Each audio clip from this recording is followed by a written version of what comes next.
사람이다 라고 말씀하고 있습니다. 그러므로 오늘 우리는 본문에 나오는 귀한 말씀처럼 복 있는 사람으로 하나님 앞에 영광 돌릴 수 있기를 바랍니다. 어떤 사람이 시집을 갔는데 가난한 집안이 그때로부터 점점 부유하게 되고 또 하나님의 은혜가 임함으로 말미암아서 많은 사람들이 저 집이 잘 되는 것은 그 며느리가 잘 들어와서 그렇다라고 말하는 경우들이 많이 있습니다. 또 반대로 복이 없는 사람이 들어와서 가정에 어려움이 있다라고 말하는 그러한 일들도 있는 것을 볼 수 있습니다. 물론 사람 한 사람이 들어왔기 때문에 그것으로 인해서 복이 있고 또는 복이 없는 것은 아닌데 그만큼 우리나라 사람들은 복에 대한 관심이 많다라고 하는 것을 느껴볼 수 있는 일들입니다. 자, 여러분, 성경에는 그러면 어떤 사람이 복이 있는 사람이라고 말씀하고 있습니까? 하나님께서는 아브라함을 통해서 복에 대한 개념을 말씀해 주고 있습니다. 창세기 12장 2절에서 3절에 보면 내가 너로 큰 민족을 이루고 내게 복을 주어 내 이름을 창대케 하리니 너는 복이 될지라. 너를 축복하는 자에게는 내가 복을 내리고 너를 저주하는 자에게는 내가 저주하리니 땅의 모든 족속이 너를 인하여 복을 얻을 것이니라고 말씀하고 있습니다. 신약 성경에서도 에베소서 1장 3절에 보면 찬송하리로다 하나님 곧 우리 주 예수 그리스도의 아버지께서 그리스도 안에서 하늘에 속한 모든 신령한 복으로 우리에게 복 주시되라고 말씀하고 있습니다. 이처럼 하나님께서는 오늘 여러분들에게 아브라함과 같은 그러한 놀라운 은혜와 복이 임하기를 원하신 줄로 믿습니다. 그래서 내가 받는 복을 통해서 세상 모든 사람들에게 복을 전할 수 있는 그러한 능력 있는 삶을 살기를 원하고 계신 것입니다. 자, 여러분, 그러면 누가 여러분 복 있는 사람입니까? 성경은 예수 그리스도를 믿는 모든 사람이 복이 있는 자라고 말씀하고 있습니다. 복의 온천인 예수 그리스도를 영접하여 그리스도께서 여러분 안에 계시기 때문에 오늘 우리 모두가 복 있는 자라는 것입니다. 여러분, 예수를 믿으면서 아직도 나는 복이 없는 사람이다 라고 믿는 사람이 있습니까? 이것은 우리가 예수 그리스도를 잘못 믿는 사람의 모습이다 라고 하는 것입니다. 내가 예수를 믿기 때문에 오늘 우리는 예수 그리스도 안에서 우리 모두가 복이 있는 사람인 줄로 믿습니다. 그런 믿음을 가지고 우리가 나아가야 된다라고 하는 것입니다. 어떠한 어려운 환경 속에서도 나는 복 있는 사람이다. 나는 복 받은 사람이다. 왜냐하면 예수 믿는 사람이기 때문이라고 하는 것이죠. 예수를 믿음으로 말미암아 놀라운 구원의 은총을 받고 하나님의 자녀가 되고 또한 놀라운 하나님의 사랑을 받고 있기 때문에 오늘 우리는 복 있는 사람이다라는 말씀입니다. 그러므로 여러분, 이 세상에서 가장 크고 귀한 복을 받고 사는 사람임을 우리가 늘 깨닫고 거기에 감사하며 나아갈 수 있기를 바랍니다. 많은 사람들이 그러지 않습니까? 나는 왜 이렇게 복이 없을까? 나는 왜 이렇게 힘이 들까? 왜 나는 이렇게 어려울까? 그런 많은 푸념을 하는 분들을 우리가 주위에서 많이 볼 수가 있습니다. 하나님께서 이미 우리에게 이 세상을 살아갈 수 있는 생명을 주셨고 또 건강을 주셨고 또 가정을 주셨고 자녀를 주셨고 내가 살아갈 수 있는 모든 환경을 만들어 주셨음에도 불구하고 우리는 더 많은 것을 원하고 그것을 가지려고 하기 때문에 그 복의 개념이라고 하는 것 자체를 우리가 망각하고 살 때가 너무 많이 있다라는 것입니다. 사랑하는 여러분, 오늘 우리는 예수 그리스도를 믿음으로 말미암아 복이 있는 사람이 된 줄로 믿습니다. 수많은 사람들 가운데 예수 믿고 하나님의 자녀가 되는 이 놀라운 축복을 받았으므로 우리는 그것만으로도 놀라운 하나님의 축복이요 복이 있는 자는 것을 깨닫고 날마다 감사하며 나아갈 수 있기를 바랍니다. 여러분, 오늘 본문의 말씀은 진정한 복이 무엇인가를 말씀하고 있습니다. 오늘 사람들이 생각하는 복의 개념들은 다 보이는 것들입니다. 다시 말하면 여러분, 이 세상에 진정한 복이라고 하는 것은 보이지 않는 것들이 더 많다라고 하는 사실입니다. 보이는 것들은 한정되어 있고 보이지 않는 복이 더 많다라고 하는 사실을 우리가 늘 깨달을 수 있기를 바랍니다. 그래서 오늘 본문의 말씀에 이 복에 대해서 말씀하고 있는 것 아니겠습니까? 오늘 본문의 첫머리에 복이 있는 사람을 주제로 말씀하고 있습니다. 구약 성경에서 말하는 복은 두 가지 단어로 나타나고 있는데요. 하나는 바라크라고 하는 히브리어입니다.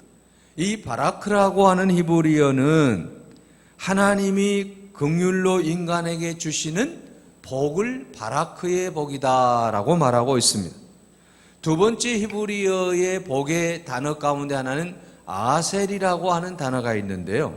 이 아셀이라고 하는 단어는 하나님과 인격적인 관계를 가질 때 주어지는 보상으로 내려지는 복이다라는 것입니다. 그러므로 오늘 본문에서 말하는 시편에서 말하는 복이 있는 사람의 복이라고 하는 것은 아셀의 복을 말하고 있다라고 하는 것입니다. 아셀의 복은 하나님이 나와 함께 하심으로 주어지는 복이다라고 하는 것입니다. 하나님과의 인격적인 바른 관계가 맺어질 때에 주어지는 복이 바로 아셀의 복이다라는 것입니다. 그래서 오늘 본문에 복이 있는 사람에 대해서 뭐라고 말씀하고 있습니까? 복이 있는 사람이 어떻게 살아가야 될 것인가에 대해서 말씀하고 있어요. 또 우리가 하나님 앞에서 복이 있는 자로 살아가기 위해서는 어떤 삶이 우리에게 필요한가를 정확하게 말씀하고 있습니다. 여러분, 오늘 본문의 말씀 1절 상반절을 보십시오. 복이 있는 사람은 악인들의 꾀를 따르지 아니하며 라고 말씀하고 있습니다. 여러분, 악인의 꾀는 무엇입니까? 악인의 꾀는 악하고 또한 나쁘고 또 남에게 손해를 끼치는 그런 것 아니겠습니까? 그래서 악인의 꾀를 쫓지 말라. 여러분, 이 시대에 여러분 악한 사람들이 얼마나 많이 있습니까? 또 여러분, 이 악한 사람들이 얼마나 꾀가 많은지 모른다라고 하는 것이죠. 많은 사람들이 악한 사람들의 그 게임에 넘어가서 얼마나 많은 고통을 당하고 있는지 모릅니다. 요즘 여러분 전화 보이스피싱을 한 번쯤 안 받아본 사람이 어디 있겠습니까? 여러분, 전화를 통해서 또는 이제 여러 가지 메신저를 통해서 우리에게 달콤하게 유혹하는 것들이 얼마나 많이 있는지를 모릅니다. 그런데 여러분, 이 전화 보이스피싱에 넘어가는 사람들이 1년에도 수많은 사람들이 넘어가고 있다라고 하는 것이죠. 또 그 피해 액수도 수억이 넘어가는 것을 볼 수가 있습니다. 다 똑똑하고 또 모든 것을 다 갖추고 있는 사람들임에도 불구하고 넘어가고 있다라고 하는 사실입니다. 요즘에는 특별히 AI를 통해서 음성까지 카피를 한다라고 하지 않습니까?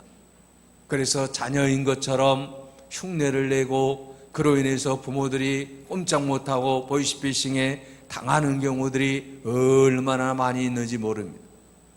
여러분, 이 AI를 통해서 흉내를 내면은요 전혀 여러분 구분할 수가 없게 된다라고 하는 것이죠. 우리가 여러분 대통령 선거를 통해서도 TV를 통해서 보셨지 않습니까? AI가 나와서 여러분 연설을 하는데 목소리가 똑같잖아요. 내가 한 것이 아닌데, 그 사람이 한 것이 아닌데도 불구하고 그렇게 만들어내는 시대가 되었습니다. 그런데 이 악한 사람들은 이런 것들까지 다 이용하고 있다라고 하는 것이죠. 선하게 사용하기 위해서 만들어진 것인데 오히려 그것을 악하게 이용하는 사람들이 얼마나 많이 있는지 모른다라고 하는 것입니다. 사랑하는 여러분, 이처럼 남을 깨어서 넘어지게 하는 사람들이 얼마나 많이 있는지 모릅니다. 이 땅에 수많은 범죄자들은 모두가 다 어떻습니까? 악한 꾀를 내어 살아가는 사람들이에요. 악인의 꾀를 쫓은 사람들이에요. 선한 사람들을 어렵게 하는 사람들이라고 하는 것이죠. 그래서 오늘 본문의 말씀에 복 있는 사람은 어떤 사람이냐? 악인의 꾀를 쫓지 않는 사람이다라고 말씀하고 있습니다. 오늘날에 여러분, 이제 수많은 사람들이 이 악한 꾀에 넘어가는 경우들이 얼마나 많이 있는지 모릅니다. 요즘에 여러분 청소년 젊은이들이 마약에 손을 많이 대고 있다라고 하지 않습니까? 여러분, 이 땅에 많은 사람들이 악한 꾀에 넘어가고 있다라고 하는 것이죠. 그래서 여러분, 복 있는 사람이 되기 위해서는, 복 받는 삶을 살기 위해서는 우리가 어떻게 살아가야 되겠습니까? 악인의 꾀를 절대로 따라가지 말아야 된다라고 하는 것이죠. 여러분, 악한 사람들의 꾀를 따라가면 그 길은 멸망의 길이기 때문인 것입니다. 그러므로 어느 순간에라도 우리는 악한 꾀를 단호하게 물리칠 수 있는 그런 사람이 바로 복 있는 사람이다라고 하는 것입니다. 세상에 수많은 유혹들이 몰려옵니다. 악한 사람들이 달콤하게 유혹을 합니다. 이러한 모든 것들을 우리는 단호하게 거절할 수 있을 때에 진정으로 하나님이 기뻐하시는 사람이고 또한 그 사람이 복 있는 사람인 줄로 믿습니다. 또한 여러분, 복 있는 사람은 어떤 사람입니까? 죄인들의 길에 서지 아니한다라고 오늘 본문 1절에 말씀하고 있습니다. 여러분, 여기서 말하는 죄는 무엇입니까? 하나님을 거역하는 죄를 말합니다. 성경이 이 죄를 가장 큰 죄라고 규정하고 있습니다. 하나님을 거역한 죄, 성령을 거역한 죄, 예수 그리스도를 부인한 죄, 이 모든 것들이 이 세상에서 가장 큰 죄라고 하는 것입니다. 그러므로 여러분, 우리는 하나님을 알고 있기 때문에 복이 있는 자라고 하는 것이죠. 하나님을 모르는 것은 이 세상에서 가장 큰 죄라고 하는 것이죠. 그래서 여러분, 복 있는 사람은 죄인들의 길에 서지 아니한다라고 말씀하고 있습니다. 여러분, 이 땅에서 가장 큰 죄는 예수 그리스도를 알지 못하고 살아가는 삶이 바로 가장 큰 죄라고 하는 사실입니다. 그러므로 오늘 우리는 늘 예수 그리스도 안에서 믿음으로 승리할 수 있는 여러분이 되시기 바랍니다. 우리 모두가 예수 그리스도 안에서 주님만을 바라보며 힘차게 나아갈 때 우리는 죄인의 길에 서지 아니하고 하나님의 영광을 드러내는 길에 날마다 서서 우리가 살아가게 될 줄로 믿습니다. 또한 복 있는 사람은 어떤 사람이라고 말씀하고 있습니까? 1절 하반절에 보면 오만한 자의 자리에 앉지 아니하고 라고 말씀하고 있습니다. 여러분, 여기서 오만한 사람이라고 하는 것은 히브리어 단어 가운데 레침이라고 하는 단어가 있는데, 이 말은 조롱하는 사람 또는 비웃는 사람이라는 뜻입니다. 다시 말하면 오만한 자라고 하는 말은 거만하고 교만하고 거드름을 비우는 사람들, 이런 사람들을 우리가 오만한 자다라고 말하고 있습니다. 그래서 오늘 본문에서 오만한 자의 자리에 앉지 말아야 된다라고 말하고 있습니다. 다시 말하면 교만하지 말라, 남을 조롱하지 말라, 남을 비웃지 말라, 이런 사람이 바로 복이 있는 사람이다라는 것입니다. 그런데 여러분, 교만하고 거만한 사람들의 삶의 모습은 어떻습니까? 모두가 다 멸망의 길로 빠졌다라는 것입니다. 역사를 보면 여러분, 대표적인 사람이 나치의 히틀러라고 하는 사람입니다.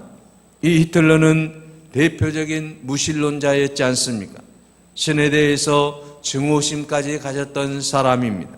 그래서 통치 기간 중에 하나님을 믿는 유태인들과 교회를 무자비하게 이제 핍박을 하게 되었고, 유태인들은 어른으로부터 어린아이 하나 할 것 없이 모두 다 이제 가스실에 넣고 죽여야 되겠다라고 하는 생각을 했던 사람입니다. 이 히틀러에 의해서 유대인 수만 명이 죽어갔고, 우리가 잘 아는 대로 여러분, 가스실에서 600만 명이 죽는 그런 엄청난 사상자가 나는 일들이 있었다라고 하는 것입니다. 이처럼 여러분, 한 사람이 오만하게 되게 되면 이런 수많은 사상자가 나올 수 있다라고 하는 사실입니다. 나치당의 히틀러에 의해서 아우슈비츠에서 600만 명이 죽어갑니다. 또 수천 명이 죽어가고, 그리고 전쟁을 통해서 많은 사람들이 희생당하게 되었다라고 하는 것입니다. 여러분, 소련의 스탈린도 마찬가지지 않습니까? 스탈린은 70여 년 동안 하나님 없는 나라를 건설한다라고 하는 명분 아래서 2300만 명을 죽이는 그러한 살인자가 되었다라고 하는 것입니다. 우리 여러분 잘 아는 조선족들도 이제 많은 사람들이 고통을 당했다라고 하는 것은 너무나도 잘 알고 있지 않습니까? 스탈린에 의해서 이주했던 사람들이 고려인이지 않습니까? 이처럼 이 세상에서 복 있는 자로 살아가야 되는데 그렇지 않고 살아가는 이런 오만한 사람들로 인해서 수많은 사람들이 고통을 당하게 되더라고 하는 것입니다. 그러므로 여러분, 우리가 복 있는 자로 살아가야 될 이유가 있습니다. 오만한 삶을 우리 안에서 다 버려야 될 줄로 믿습니다. 교만한 삶을 다 버려야 될 줄로 믿습니다.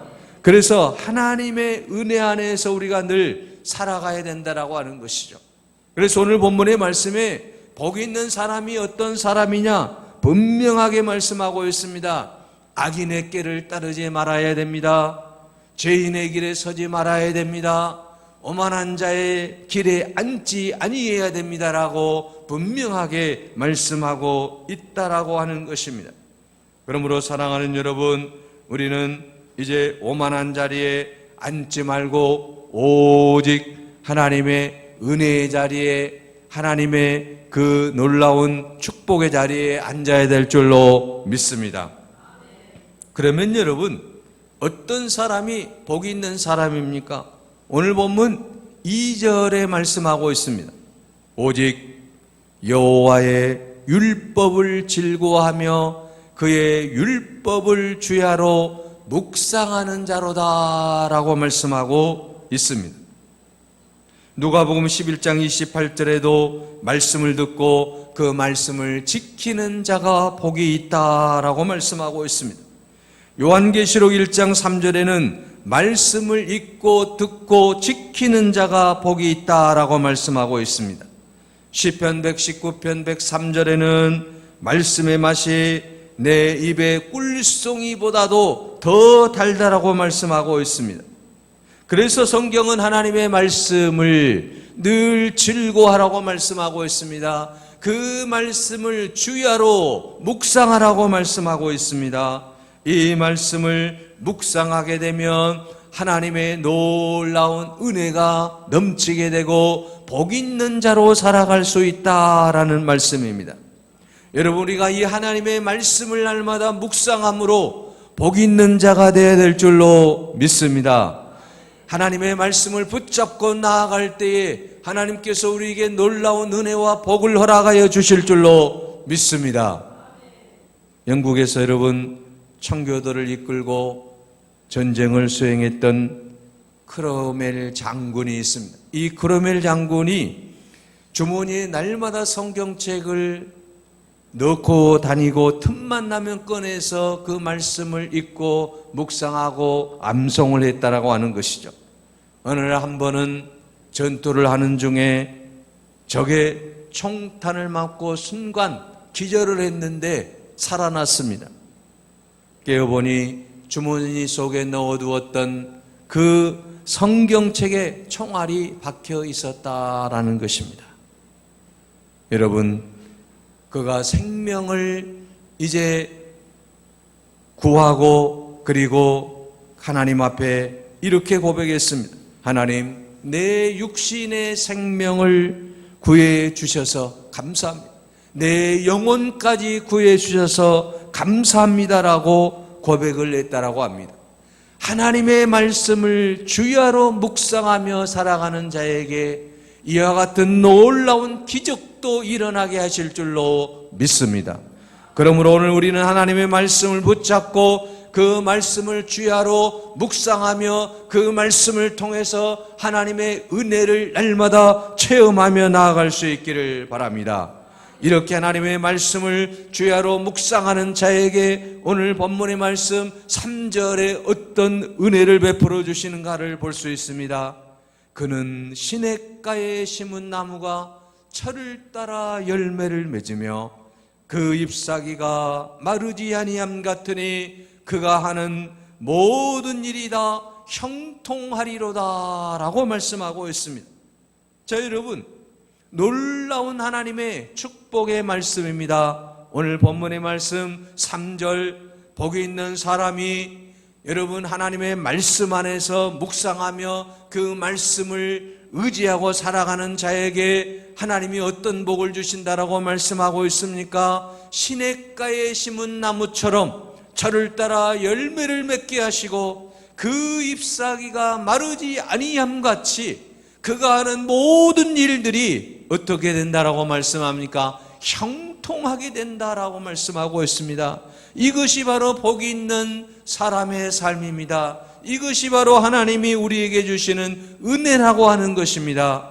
우리가 하나님 앞에서 하나님의 말씀대로 악인의 꾀를 쫓지 아니하고 죄인들의 길에 서지 아니하고 오만한 자의 자리에 앉지 아니하고 오직 여호와의 말씀을 주야로 우리가 묵상하며 나아갈 때에 주님은 우리에게 시냇가에 심은 나무처럼 철을 따라 잎사귀를 이제 맺으며 열매를 맺으며 그리고 형통하게 되는 놀라운 축복을 허락해 주신다라고 하는 것입니다. 사랑하는 여러분, 오늘 우리 모두가 이처럼 형통의 복을 누릴 수 있기를 바랍니다. 그런데 여러분, 마지막 이제 4절에 또 오늘 본문의 말씀 5절에 뭐라고 말씀하고 있습니까? 악인들은 그렇지 아니하며, 악인들은 여러분 오늘 본문에 나오는 하나님의 말씀을 묵상하고 형통의 복을 누릴 때 이제 악인들은 그렇게 살지 못한다라고 하는 것이죠. 오직 바람에 나는 겨와 같은 인생이 된다라고 말씀하고 있습니다. 그러므로 악인들이 심판을 견디지 못하고 죄인들이 의인들의 모임에 들지 못하리로다라고 말씀하고 있습니다. 여러분, 복 있는 사람과 악인을 대조하면서 하나님께서는 악한 삶을 살지 말라라고 말씀하고 있습니다. 악인의 결국은 결국 바람에 나는 겨처럼 그의 인생 모든 것들이 허망하게 다 날아갈 수밖에 없다라고 하는 것입니다. 그러나 의인의 삶은, 복이 있는 사람의 삶은 어떻습니까? 악인의 길은 망할지라도 오늘 본문 말씀 시편 1편 6절에 의인의 길은, 복 있는 사람의 길은 여호와께서 이제 모든 것을 인정하신다라고 하는 것입니다. 그의 모든 삶을 인정해 주시겠다라고 하는 것입니다. 얼마나 축복의 말씀입니까? 우리가 살아가는 모든 삶을 통해서 하나님께서 너의 길을 내가 인정해 주겠다, 이것은 놀라운 하나님의 은혜요 축복이라고 하는 것입니다.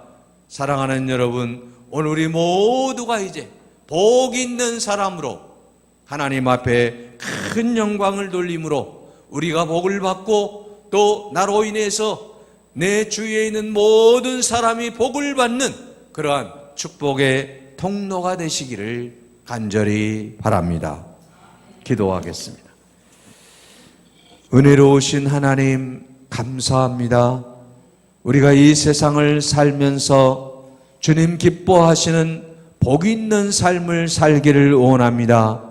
죄인의 길에 서지 않게 하여 주시옵소서. 오만한 자의 자리에 앉지 않게 하여 주시옵소서. 악인들의 꾀를 쫓지 않게 하여 주시옵소서. 하나님이 인정하는 삶을 살게 하여 주시옵소서.